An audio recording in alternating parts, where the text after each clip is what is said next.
நாம் தமிழர் கட்சியிலேருந்து காளியம்மாள் விலகிட்டாங்க. அவங்க தமிழக வெற்றி கழகத்தில் ஜாயின் பண்ணுறதா ஒரு நியூஸ் வந்தது. பட் இன்னைக்கு நடந்த மீட்டிங்கில் அவங்க எதுவுமே ஜாயின் பண்ணல. தமிழக வெற்றி கழகத்தை போய் இவர் இணைஞ்சாரு, அவர் இணைஞ்சாரு, நாளைக்கு அவர் இணைய போறாரு, இன்னைக்கு இணைய போறாரு, இப்படி பலரும் சொல்லிட்டு இருக்கிறாங்க.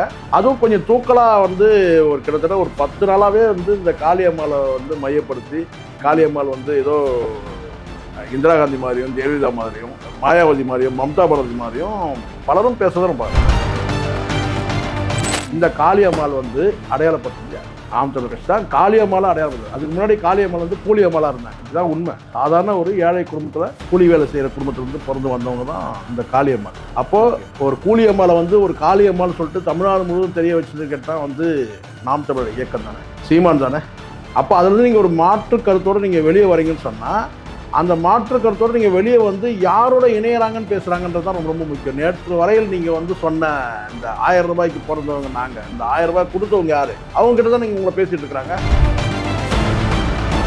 நீங்கள் ஒரு சொகுசு காரில் போகிறீங்கன்னா அதுக்கு காரணம் யார்? நாம் தமிழர் கட்சி தானே, சீமான் தானே. பேரம் பேசிட்டு இருக்காங்க. அதிமுக போகிறாங்க, திமுக போகிறாங்க, தாவேக்காவுக்கு போகிறாங்க. தாவேக்க போட மட்டும் அங்கே மட்டும் யார் சார்? ஒரு லாட்ரி வியாபாரி, ஒரு ரியல் எஸ்டேட் வியாபாரி, நடுவில் ஒரு சினிமா வியாபாரி, அங்கே போனாலும் நீங்கள் கூலியம்மாள் தான். இப்போ நாம் தமிழர் கட்சி உங்களுக்கான ஒரு அடையாளத்தை கொடுத்து அக்கா அக்கான்னு சொல்லி பேசக்கூடிய லட்சக்கணக்கான ஒரு தொண்டர்கள் இருந்தாங்க. இப்போ நீங்கள் போறீங்க சொன்னால் எந்த பின்னணியும் இல்லாமல் இன்னைக்கு மொத்த மீடியாவும் கதறுது. என்னன்னு கேட்டா, காளியம்மாள் எங்கே போகிறாங்க, காளியம்மாள் எங்கே போகிறாங்க, காளியம்மாள் எங்கேயும் போல நடுரோட்டு நிற்கிறாங்க. நான் சொல்கிறேன், யாரும் சேர்த்துக்கல. இன்னும் பேரம் பேசிட்டு இருக்கீங்க, இங்கே போகலாமா அங்கே போகலாமான்ட்டு. இப்போ விசுவாசம் கேள்வி ஆகுதுல்ல இந்த இடத்துல. நீங்கள் அந்த கட்சியில் இருந்துக்கிட்டு நீங்கள் எந்த நிகழ்ச்சியில் பொது நிகழ்ச்சியில் கலந்துக்காமல் அப்படியே ஒதுங்கி இருந்துட்டு இன்னொரு கட்சியில் நீங்கள் சேர்றதுக்கான அந்த பேரத்தை நடத்திட்டு இருந்தீங்கன்னு வச்சுங்களேன், ஊடகங்கள்லாம் கதறுது. அது உங்களுக்கு பெருமையாக இருக்கா? காளியம்மாள் அங்கே போகிறாங்க, காளியம்மாள் இங்கே போகிறாங்க, காளியம்மாள் அங்கே போகிறாங்க, தாவேக்கா போகிறாங்க, தாவறாங்க, இப்படி உங்களுக்கு அது இன்பமாக இருக்காது? அது அசிங்கம் இல்லையா? அது ஒரு தலைமை வலிமையாக இருக்கும்போது அங்கேருந்து உங்களுடைய சொகுசான வாழ்க்கையை நீங்கள் ஏற்படுத்திக்கிறீங்க. காளியம்மாள் நீ காரில் போகிறாங்கன்னா எப்படி முடியும்? அப்போ அதுக்கும் கூட பார்த்தீங்கன்னா விமர்சனம் வந்தபோது முட்டு கொடுத்தது யாருக்குன்னா சீமான் முட்டு கொடுத்தாரு. என் தங்கை காரில் போகக்கூடாதா அப்படின்லாம் கூட கேட்டிருக்காரு. உங்களுக்கு தெரியும் நினைக்கிறேன். இங்கே ஜனநாயகன்றதெல்லாம் சும்மா சொல்லிக்கலாம். ஜனநாயகன் விஜய் கூட படம் எடுக்கிறாருல, ஜனநாயகன் சொல்லிட்டு அவர் எடுக்கிறது தான் முடிவு. சொல்லிக்கலாம் ஜனநாயகன் சொல்லிட்டு. ஏதோ ஒரு மாற்றுக்கருத்து சொல்ல பார்க்கலாம். லயலாமணி புகழும்போது சிரிக்கிறாரு. ஒரு நாள் லயலாமணியை தூக்கி வெளியே போடுவாங்க. அன்னைக்கு அவன் சொல்லுவாங்கன்னா அதெல்லாம் ஒரு மூஞ்சாங்க அப்படின்னு சொல்லுவான். யாரு? இதே லயலாமணி. அரசியல் தான் இது உண்மை. நான் சொல்றது, தலைவனுடைய முகத்தை பாருங்கப்பா, முதல்ல எங்க தலைவனின் சிரிப்பை பாருங்க.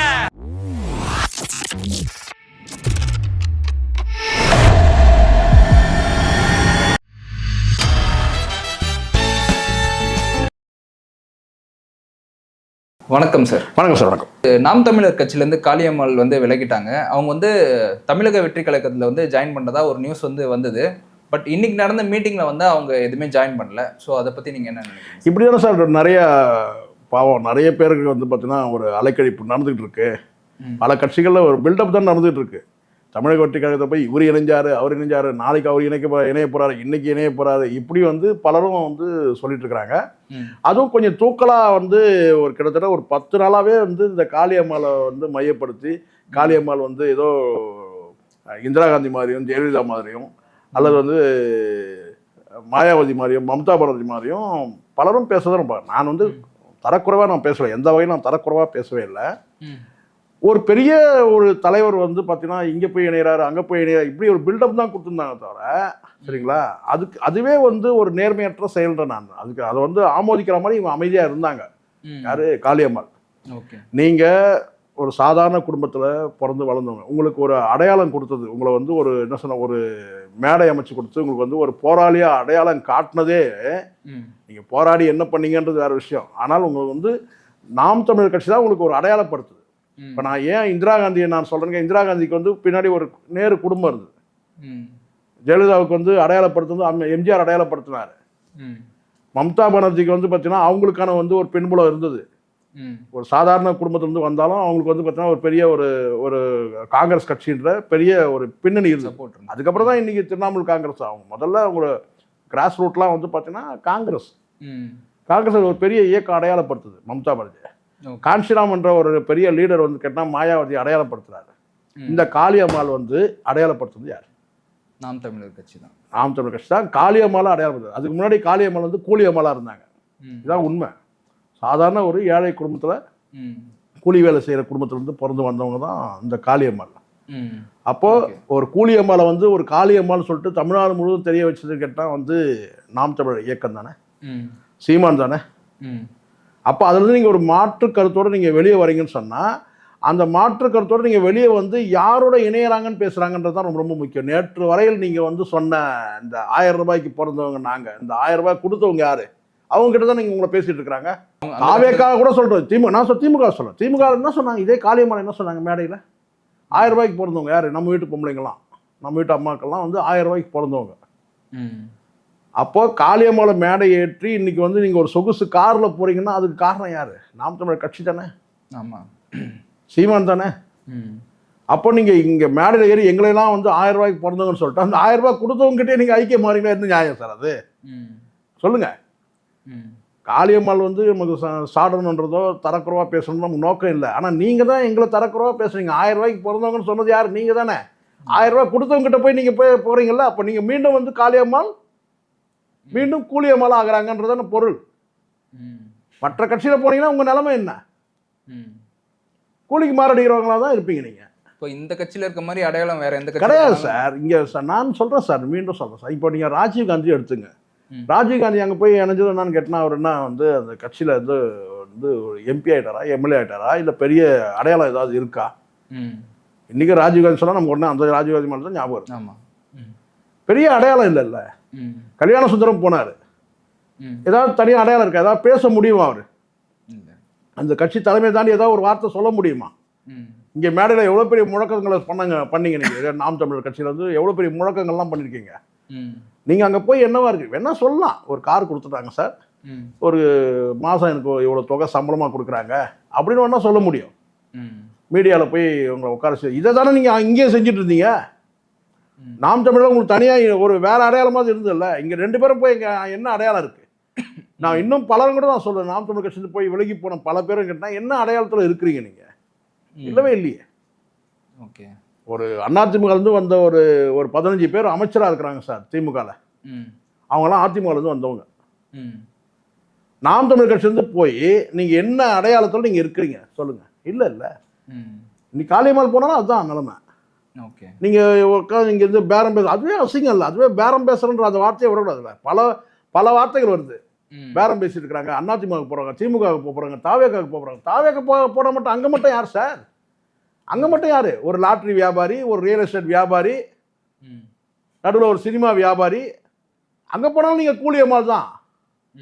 அப்போ நாம் தமிழர் கட்சி வந்து உங்களுக்கான ஒரு அடையாளத்தை கொடுத்து அக்கா அக்கான்னு சொல்லி பேசக்கூடிய லட்சக்கணக்கான ஒரு தொண்டர்கள் இருந்தாங்க. உண்மை தானே? ஆமாம். இப்போ நீங்கள் போகிறீங்க சொன்னால் நான் அது வந்து எனக்கு ஒன்றும் இவங்க தாராளமாக இவங்க அவங்க உரிமை இருக்குது, எந்த கட்சி வேணும் போட்டோம். ஆனால் இங்கே நீங்கள் வந்து பார்த்தீங்கன்னா வந்து விலகி போகிறீங்கல்ல, வலுவான காரணம் எதுவும் இல்லைல்ல. வலிமையான காரணம் இல்லை, வலிமை குன்றும் போது போகிறீங்க வேணா சொல்லலாம். வலிமை குன்றும் போது போகிறீங்க நீங்கள். சீமான் வலிமையாக இருந்த வரைக்கும் நீங்கள் இருந்தீங்க. சீமானுக்கு வந்து வலிமை இழக்கும் போது விட்டுட்டு போகிறீங்க. இதுதான் துரோகம்னு சொல்லுவேன் நான். ஒரு கட்சி தலைமை பலவீனம் அடையும் போது நீங்களும் உங்கள் பங்குக்கு வெளியே போயிடக்கூடாதுல்ல. சொல்லுவாங்க, இந்த ஜூலியட் சீசர் சொல்றாரு, யூடியூப் ப்ரூட்டஸ்ன்னு சொல்கிற அது தெரியும் நினைக்கிறேன். எல்லாரும் கத்தியில் குத்தும் போது பார்த்தீங்கன்னா அவர் யார் வந்து தனக்கு ரொம்ப விசுவாசி நினைச்சாரோ அவன் ஒரு குத்துவான். அப்போதான் யூடியூப் ப்ரூட்டஸ்ன்னு சொல்கிறது அதுதான். யூடியூப் நீயுமா அப்படின்றது தான். அப்போ நீங்கள் என்ன செய்றீங்க, எல்லாரும் வந்து விலகி போகும்போது உங்கள் பங்குக்கு நீங்கள் வந்து பார்த்தீங்கன்னா வந்து ஒரே ஒற்றை பெண்மணி நாம் தமிழர் கட்சியில் அடையாளப்படுத்தப்பட்ட ஒரே ஒரு பெண்மணி காளியம்மாள்னா தான் நாம் தமிழர் கட்சியில் யார் பெண் தலைவர்னு கேட்டால் அது காளியம்மாள் மட்டும்தான். அப்போ அந்த நேமே உங்களுக்கு எவ்வளோ பெரிய கிரெடிட் தெரியுமா அது? நீங்கள் முதல்ல நீங்கள் யாருன்னு அதனால தான் நான் மீண்டும் கூட நான் கேட்குறேன், கேள்வி கேட்டால் பலருக்கு கூட வந்து இதுவாக இருக்குது. காளியம்மாள் யார்? அதான் நான் மீண்டும் கேட்குறேன். காளியம்மாள் ஜெயலலிதாவா, இந்திரா காந்தியா, மம்தா பானர்ஜியா, மாயாவதியா, சோனியா காந்தியா, யாரு? இல்லை தமிழிசை சவுந்தரராஜனா? இப்படி அவங்கெல்லாம் வந்து பார்த்தீங்கன்னா ஒரு பெரிய பின்னணியில் வந்தவங்க சார். உங்களுக்கு எந்த பின்னணியும் இல்லாமல் இன்னைக்கு மொத்த மீடியாவும் கதறுது. என்னன்னு கேட்டால் காளியம்மாள் எங்கே போகிறாங்க, காளியம்மாள் எங்கே போகிறாங்க, காளியம்மாள் எங்கேயும் போல் நடுரோட்டில் நிற்கிறாங்கன்னு நான் சொல்கிறேன். யாரும் சேர்த்துக்கல. இன்னும் பேரம் பேசிட்டு இருக்கீங்க, இங்கே போகலாமா அங்கே போகலாமான்ட்டு. உங்கள் விசுவாசம் கேள்வி ஆகுதுல்ல இந்த இடத்துல. நீங்கள் வெளியில் போய் இப்போ ஜெகதீஷ் பாண்டியன் இருக்கார், அவர் வந்து அந்த கட்சியை விட்டு வெளியே போறாருன்னு அவருக்கு ஒரு அடையாளம் இருக்கு. அவர் ஒரு இயக்குனர், பல ஆண்டு காலம் சினிமாவில் வந்து கேட்டால் அவருக்கு சினிமாவில் பற்றிய புரிதல் அவருக்கு இருக்கு. அவர் தான் தன்னை வந்து சினிமாக்காரனா வெளியில் காட்டிக்கிட்ட தவிர கேட்டால் நாம் தமிழ் அடையாளமாக காட்டினா தவிர சினிமா அடிப்படையில் அவருக்கு தெரியும். அவர் வந்து ஒரு துணை இயக்குனர் இருக்கிறார், அவருக்கு ஒரு அடையாளம் இருக்கு. உங்களுக்கு எந்த அடையாளம் கிடையாது. நாம் தமிழர் கட்சி தான் உங்களுக்கு அடையாளம் கொடுக்குது. இல்லை வேற ஒரு கட்சியில் பெரிய ஒரு நிர்வாகியாக இருந்து நீங்கள் வந்து இணைஞ்சிங்கன்னா சொல்லுங்கள். இல்லை ஏதோ வந்து அங்கே இருக்கிற வந்து மீனவ சமுதாயத்துக்கு ஏதோ சின்ன வேலை செஞ்சுங்க. அப்போது தமிழ்நாடு முழுவதும் அறியப்பட்ட ஒரு தலைவராக அவங்களை உருவாக்குறது நாம் தமிழர் கட்சி தானே. அவங்க வந்து வெளியே போகிறதுக்கு நான் இதனால தான் வெளியே போகிறேன் அப்படின்னு எந்த ஒரு காரணமும் சொல்லல. அதுதான் தவறுன்ற சார். நீங்கள் காரணமும் சொல்லாமல் நீங்கள் வந்து பார்த்தீங்கன்னா நீங்கள் வந்து எந்த ஒரு காரணமும் இல்லாமல் நீங்கள் வெளியேறீங்கன்னு சொன்னால ஒரு சூழல் அப்படி இப்படின்னு பூசி முழுக வேண்டியதில்லை. ஒன்று காரணத்தை சொல்லுங்க. கட்சி அப்போ பலவீனமாகும் போது நீங்கள் வெளியே போறீங்கன்னு ஆயிடுது இல்லை. வேற ஒரு கட்சியில இருந்து உங்களை எதுக்கோ ஒரு விஷயத்துக்கு கூப்பிடுறாங்க, வேற ஒரு கட்சி அப்போ நீங்கள் எந்த காரணம் சொல்லாமனாக்கா நீங்கள் இயல்பாக நீங்கள் கட்சி விட்டு வெளியே போயிருங்க. நீங்கள் ஒரு மாதம் 2 மாதம் நீங்கள் வெளியே இருந்துட்டு அதுக்கப்புறம் மற்ற கட்சியிலேருந்து அழைப்பு வந்தால் பரவாயில்ல. இருக்கிற கட்சியில் இருந்துக்கிட்டே வந்து வடிவேல் சொல்கிற மாதிரி இருக்கிற கட்சியில் தான் கேட்டால் இன்னொரு கட்சிக்கு நீங்கள் வந்து பேசிகிட்டு இருக்கீங்க பேரம். அது தப்பு தானே சார். ஆமாம், நீங்கள் ஒன்று கட்சி விட்டு வெளியே வந்துட்டேங்க, நான் எந்த கட்சிக்கு நான் போகலங்க, எனக்கு வந்து 1 மாதம் 2 மாதம் கழிச்சு நான் எனக்கு அப்புறம் என்னுடைய பயணத்தை நான் முடிவு செய்யுங்க அப்படி சொன்னால் பரவாயில்ல. நீங்கள் அந்த கட்சியில் இருந்துக்கிட்டு நீங்கள் எந்த நிகழ்ச்சியிலும் பொது நிகழ்ச்சியில் கலந்துக்காமல் அப்படியே ஒதுங்கி இருந்துட்டு இன்னொரு கட்சியில் நீங்கள் வந்து சேர்றதுக்கான அந்த பேரத்தை நடத்திட்டு இருந்தீங்கன்னு வச்சுங்களேன், ஊடகங்கள்லாம் கதறுது. அது உங்களுக்கு பெருமையாக இருக்கா? காளியம்மாள் அங்கே போகிறாங்க, காளியம்மாள் இங்கே போகிறாங்க, காளியம்மாள் அங்கே தாவேக்கா போகிறாங்க தாவறாங்க, இப்படி உங்களுக்கு அது இன்பமாக இருக்காது? அது அசிங்கம் இல்லையா? அது நினைச்சிட்டு இருக்காங்களோ? அதுதான் சொல்கிறேன். அது அப்போ அதெல்லாம் நம்ம கேட்கணும் அந்த கேள்வியை. காளியம்மாள் யாரு? அது தவறு இல்லை. நீங்கள் நான் என்னுடைய எதுன்னு கேட்டால் நான் யாரான்னு சொல்லுவேன் சார். ஒரு தலைமை வந்து வலிமையாக இருக்கும்போது அங்கேருந்து உங்களுடைய சொகுசான வாழ்க்கையை நீங்கள் வந்து நீங்கள் ஏற்படுத்திக்கிறீங்க. காளியம்மாள் நீ காரில் போகிறாங்கன்னா எப்படி முடியும் சொல்லுங்க? அப்போ அதுக்கும் கூட பார்த்தீங்கன்னா விமர்சனம் வந்தபோது முட்டு கொடுத்தது யாரு கேட்டால் சீமான் முட்டு கொடுத்தாரு. என் தங்கை காரில் போகக்கூடாதா அப்படின்லாம் கூட கேட்டிருக்காரு, உங்களுக்கு தெரியும் நினைக்கிறேன். ஸோ நான் சொல்ல வர்றது கேட்டினா, நீங்கள் பொருளாதாரத்தில் நீங்கள் வந்து முன்னேறதை பற்றியோ நான் அதை வந்து கொச்சைப்படுத்த விரும்பவே இல்லை. ஆனால் ஒரு தலைவர் ஒரு கட்சி வலிமையாக இருக்கும்போது இருக்கிற வரைக்கும் இருந்துட்டு அங்கே ஒரு சிக்கல் உருவாகுது, அங்கே ஒரு வலிமை வந்து குறையுது அப்படின்னும் போது அப்போ நீங்கள் வந்து வெளியில் வரீங்கல்ல, அதுதான் நான் சொல்கிறேன். இந்த இடத்துல யூடியூப் ப்ரூட்டஸ் சொல்கிறது அதுதான். Okay sir. இதெல்லாம் வந்து கட்சி தலைமைன்னு வரும்போது சார் நிறைய விஷயங்கள் சார். நாளைக்கு நீங்கள் ஒரு சொந்தமாக ஒரு கட்சி நடத்தும் போது தான் உங்களுக்கு எவ்வளோ அதில் சிக்கல் இருக்குன்னு தெரியும். நீங்கள் சொல்லலாம் ஒரு கட்சி தலைவர் இருக்கா, ஒரு கட்சியோட தலைவராக இருக்கிறது வேற, அந்த கட்சியில் நிர்வாகியாக செயல்படுறது அதுக்கு நிறைய வேணும். ஏன் நம்மலாம் வந்து எந்த கட்சிக்கும் போகாமல் இருக்கிறோம்? இதே சீமான் கட்சியில் என்னால் நாம் தமிழ் கட்சியில் இணைஞ்சிருக்க முடியும், தமிழக வெற்றி கழகத்தில் என்னால் இணைஞ்சிருக்க முடியும். ஏன் போல அது நம்ம போனோம்னா அதுக்கு பிறகு வந்து கேட்டினா வந்து தலைமைக்கு கட்டுப்பட்டு கீழ்ப்படிஞ்சு இருக்கணும். நம்ம கீழ்ப்படிய மாட்டோம், அதான் பிரச்சனையா. ஓகே, ஒரு மாற்று கருத்து சொல்லிட்டு அதுக்கப்புறம் அங்கேருந்து வெளியே வரணும். ஸோ அதுக்கு எந்த கட்சியும் ஜாயின் பண்ணாமல் அதெல்லாம் அதோட வந்து கேட்டால் வெளியிலேருந்து நம்ம வந்து கேட்டால் ஒரு பார்வையாளராக இருந்துட்டு கேட்டால் வந்து குற்றம் குறையும். அது போய் இணைஞ்சிட்டு அது உள்ளே போயிட்டு நீங்கள் குற்றம் சொல்கிறது துரோகம். அந்த கட்சி தலைமை இதுதான் தெரிஞ்சிருந்து அந்த கட்சி தலைமையில் போய் இணைஞ்சு அதுக்கப்புறம் அவங்களுடைய வாழ்க்கைக்கு ஒரு வளத்தை தேடிக்கிட்டு அதுக்கப்புறம் நீங்கள் அங்கேருந்து வெளியே வந்தீங்கன்னா அது துரோகம் சார். அது நீங்கள் சேரவே கூடாது. இப்போ பாருங்க, நம்ம எந்த கட்சியும் சேரவே இல்லை, விமர்சனம் பண்ணுறோம். சொல்லுங்க. ஆமாம், நம்ம அங்கே போய் சேர்ந்தோம், தமிழக வெற்றி கழகத்தை போய் சேர்ந்தோம்னா விஜய் நடத்துகிற ஸ்கூலுக்கு நம்ம முட்டு கொடுக்கணும். இப்போ என்னன்னு எங்கள் தலைவர் ஒரு வியாபாரம் பண்ணுறாருங்க, அவர் தொழில் வேற, இயக்கம் வேறங்க, கொள்கை வேறங்க அப்படின்னு நம்ம முட்டு கொடுக்கணும். இப்போ பழக்கிறோம்ல. ஆமாம், இதுதான் நான் சொல்கிறேன், இதுதான் கம்ஃபர்டபுள். இதுதான் வந்து இந்த கம்ஃபர்டபுளை நம்ம இழக்கக்கூடாது. நீங்கள் அங்கே போயிட்டு அந்த கட்சியில் நான் வந்து அவனுக்கு கொடுக்குறதெல்லாம் வாங்கிக்கிட்டு அவனுக்கு போடுற எலும்பு துண்டெல்லாம் சாப்பிட்டுட்டு அதுக்கப்புறம் நான் வந்து அவனை குறை சொல்ல முடியுமா? அடுத்த நிமிஷம் வெளியே போடானும். இதான உண்மை. அப்போ நீங்கள் போய் ஒரு கட்சியில் உங்களுக்கு தேவையான அடையாளத்தை நீங்கள் உருவாக்கிட்டீங்க. காளியம்மாள் அடையாளத்தை உருவாக்குறது நாம் தமிழர். இன்னைக்கு அக்கான்னு வந்து அதில் இருக்கிற தொண்டர்கள், லட்சக்கணக்கான தொண்டர்கள் வந்து பார்த்தீங்கன்னா காளியம்மாள் அக்கா கட்சி விட்டு வெளியே போன உடனே அப்படியே ஒரு பெரும் திரள் கூட்டம் வந்து காளியம்மாளோட போயிருக்கணும்ல. ஆனால் முன்னாடி நிறைய பேர் வெளியே போயிட்டாங்க. அதுதான் நான் சொல்கிறேன். அங்கே சக நிர்வாகிகள் பலரும் வெளியேறின பிறகு சீமானுக்கு இனிமேல் வந்து பலம் இல்லைப்பா, சீமான் வந்து வலிமை குன்றி போச்சு, இனிமேல் நமக்கு இங்கே எதிர்காலம் கிடையாதுப்பா அப்படின்னு முடிவு பண்ணி அப்போ வரைக்கும் பார்த்தீங்களா, அதுதான் துரோகம். ஓகே.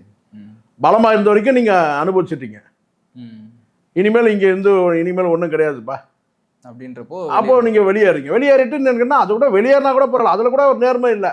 கிட்டத்தட்ட 1.5 மாசமா கதறி கிடக்குறான் எல்லா மீடியாவும், காளியம்மாள் காளியம்மாள் காளியம்மாள் காளியம்மாள் காளியம்மாள் காளியம்மாள் காளியம்மாள் இங்கே போகிறாங்களா, காளியம்மாள் அங்கே போகிறாங்களா, காளியம்மாள். நான் காலைல கூட சொன்ன ஒருத்தனுக்கு, எனக்கு தெரிஞ்ச தகவல் இல்லைங்க, தமிழக வெற்றி கதை நான் சொல்கிற ஒரே வார்த்தை, காளியம்மாள் இன்னைக்கு நடுரோட்டை நிற்கிறாங்க, அவ்வளோதான். இதுதான் உண்மை. எல்லா மீடியாவுக்கும் நான் சொல்கிறேன், எவ்வளோ பேர் என்ன. இப்போ நேற்று வரைக்கும் ஒரு ஒரு மூத்த பத்திரிகை தான் சொல்கிறாரு, எனக்கு காளியம்மாள் தாவேக்காவுக்கு போகிறாங்க சொல்கிறாரு. ஓகே. இப்போ என்ன சொல்வார், ஆயிடுச்சு, இப்போ மீட்டிங்கில் தெரிஞ்சு போச்சு.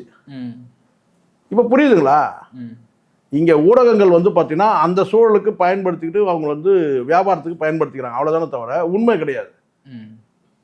அதனால தான் நான் கேட்குறேன், காளியம்மாள் நேற்றுன்னு கேட்டேன், இன்றைக்கும் கேட்குறேன், காளியம்மாள் யாருங்க, ஏங்க இப்படி போட்டு வருங்க கேட்டால் உங்கள் மீடியா டைவர்ஷனுக்கு அந்த பொண்ணை பயன்படுத்துறீங்க, அவ்வளோதான். நாம் தமிழர் கட்சியை வந்து கேட்டால் பலவீனம் ஆயிடுச்சுன்னு காட்டுறதுக்கு வேணால் பயன்படுத்திக்கலாம், அவ்வளோதான். ஓகே. மீடியா டைவர்ஷனுக்கு பயன்படும். நாம் தமிழ் சீமானை ஒன்றும் இல்லாதவன்னு காட்டணும், சீமானை வந்து பலம் இழந்தவர்னு காட்டணும், சீமான் வந்து ஜீரோன்னு சொல்லி காட்டணும், சீமான் கிட்ட ஆள் இல்லைன்னு காட்டணும். அப்போ ஒரே ஒரு பொம்பளை பிடிச்சிக்கிட்டு நான் கேட்டினா காளியம்மாள் இங்கே போகிறாங்க, காளியம்மாள் போனோன்னா காளியம்மாள் கூட வந்து ஒரு 1000 பேர் போயிட்டாங்களா நான் கேட்குறேன். அங்கே ஒரு சில கட்சிக்கு ஒரு சார், இங்கே எல்லா கட்சியும் வந்து பார்த்திங்கன்னா தனிநபர் ஆளுமைன்னு ஒன்று இருக்குது, சர்வாதிகார தலைமையாக தான் இருக்கும் அது. அந்த வகையில் வந்து கேட்டினா விசிக்கானா திருமாவளவன் சொல்கிறது தான் எடுக்கிறது தான் முடிவு, நாம் தமிழர்னா அது வந்து சீமான் எடுக்கிறது தான் முடிவு, பாட்டாளி மக்கள் கட்சினா அன்புமணி எடுக்கிறது தான் முடிவு, அவ்வளோதான். இங்கே ஜனநாயகன்றதெல்லாம் வந்து சும்மா சொல்லிக்கலாம், ஜனநாயகன் வந்து வந்து விஜய் கூட படம் எடுக்கிறாருல ஜனநாயகன் சொல்லிட்டு, அவர் எடுக்கிறது தான் முடிவு சொல்லிக்கலாம் ஜனநாயகன் சொல்லிட்டு. ஏதோ ஒரு மாற்று கருத்து சொல்ல பார்க்கலாம். லயலாமணி வந்து புகழும்போது சிரிக்கிறாரு, ஒரு நாள் லயலாமணியை தூக்கி வெளியே போடுவாங்க, அன்னைக்கு அவன் வந்து சொல்லுவாங்கட்டா அதெல்லாம் ஒரு மூஞ்சாங்க அப்படின்னு சொல்லுவான். யார் இதே லயலாமணி, இது அரசியல் தான், இது உண்மை நான் சொல்றது. ஸோ அதனால் இதெல்லாம் வந்து எனக்கு தெரிஞ்ச வரைக்கும் கேட்டினா காளியம்மாளுடைய வந்து பார்த்தீங்கன்னா அரசியல் வந்து பார்த்தீங்கன்னா பூஜ்ஜியம் முடிஞ்சிடுச்சு நினைக்கிறேன். அவங்களுக்கு அரசியல் எதிர்காலம் கிடையாது. Okay sir. நாம் தமிழ் வந்து வெளியேறவங்களுடைய எந்தெந்த கட்சியில் சர்வாதிகார தலைமை இருக்கிறோம் அந்த கட்சியிலிருந்து வெளியே வரவங்க அத்தனை பேருமே பார்த்தீங்கன்னா ஜீரோவில் தான் நிற்பாங்க. ஓகே சார், உங்களோட கருத்துக்களுக்கு நன்றி சார். நன்றி சார்.